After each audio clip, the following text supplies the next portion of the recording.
ReaForge is a custom configuration for Reaper that should act as a simple audio editor that can quickly edit multiple audio files at once. So you drag your audio files in and you edit them, like you change the gain, you change the pan, you draw some volume automation,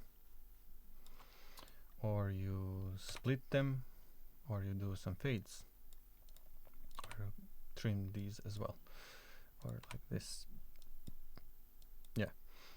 So when you're done, you make a time selection or item selection. You hit Control Save, Control S, and what it does is it should render all these files and replace the originals.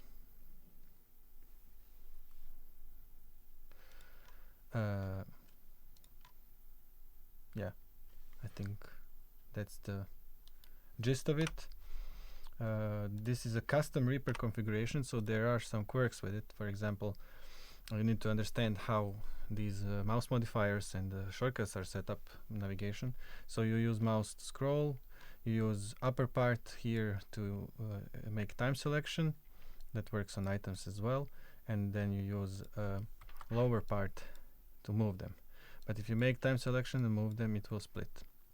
So be careful about that, because splitting and then saving in these are all referencing the same file, so that will not work.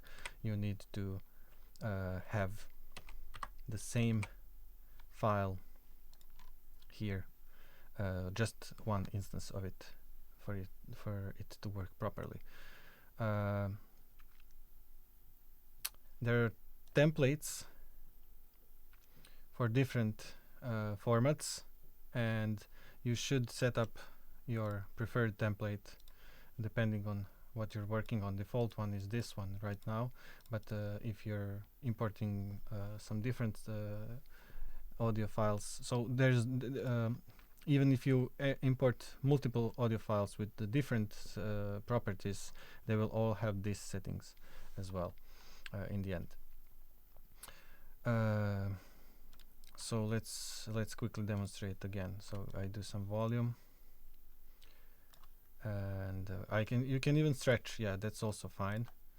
You can do stretch markers, and that's all cool until you split. So don't split them. Yeah, so this is now your new file.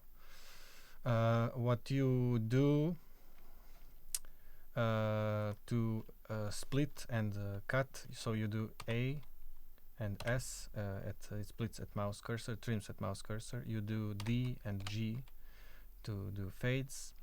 You do B for splits, so it's a Pro Tools workflow. You do 1 to mute stuff, you do 4 to delete stuff. You do left drag to do time selection, you do right drag to do item selection. And only those items that are selected are going to be saved. So for example, if we do a change on this one and on this one, and we select just those, these two should remain intact. Yeah, but they're not reloaded because we do everything offline. They're still fine, I think. It's just they're not reloaded, so don't import them if you're not gonna edit them. What else? So here we have ReaperForge help. This is just a short text file with changelog and some main shortcuts that you can use.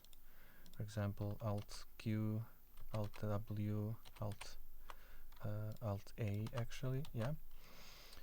And what else? How do you set this up? So you need to install Reaper as a portable installation. Let's go to that folder.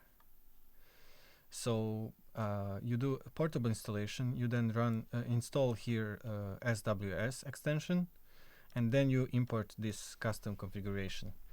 And after you're done with that, you rename the exe file to ReaForge.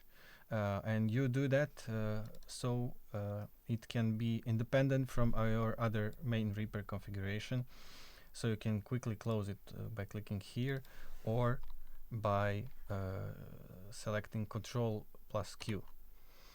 And when that happens, what you do is actually you kill the process. So there is no project. You can save the project because this is just a regular Reaper project.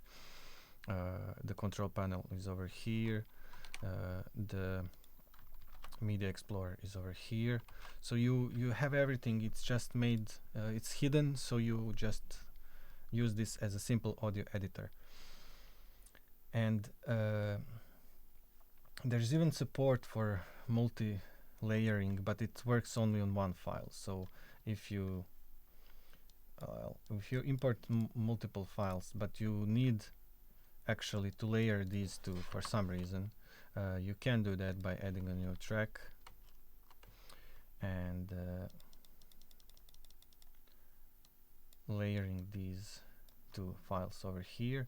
And then you select the one that's supposed to be edited, and you select, I think, Control 3, no, Alt 3 or Shift 3. What's the Control 2? Yeah, Control plus 2. Sorry. So it creates a region, and then within this region, it will create a file that will overwrite this one. So and these, but you can have only one at the moment, so there is no support. So I stopped implementing features on this configuration 5 years ago, so it's a bit outdated and some things might not work. But you can do this, and what will happen, it says there is a green region, and I don't know, maybe it doesn't work. Try it for yourself. Maybe there needs to be just one green region and then it works. Let's try that and have this situation. Oops. How's the scrolling work? Yeah, here. So let's do this, and let's save this one. Yeah, I think that's the case. It works. It works if you have one region that's multiple layer. But you can do that with Reaper anyway, so it's pointless.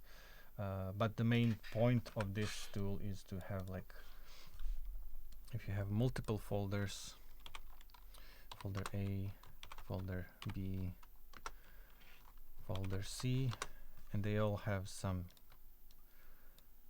audio files that you need to edit, and you can then drag these files in, or not, my computer. That was a mistake. You can drag them in all at once. Let's delete this track.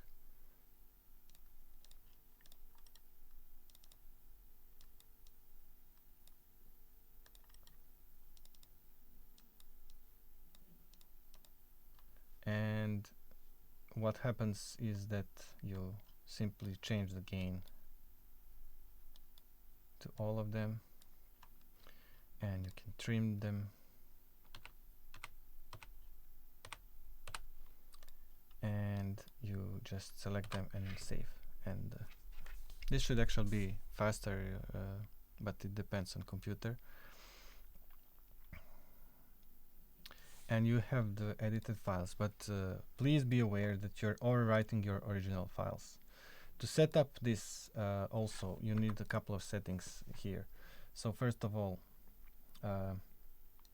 you need to have a default render path. This configuration is set to debounced sounds, and you need to create this folder, and you need to have this path changed. I'm gonna update this to something like this before sharing with everyone. But the idea is to have a custom folder for peaks and custom folder for temporary renders, and those are going to be used for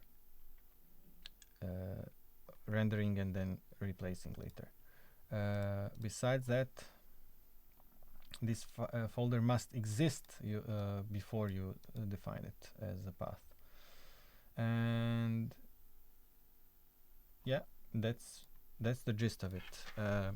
Some things might not work, but I still want to share this with people, since I think there might be a need for such tool, workflow at least, and it's not easily available.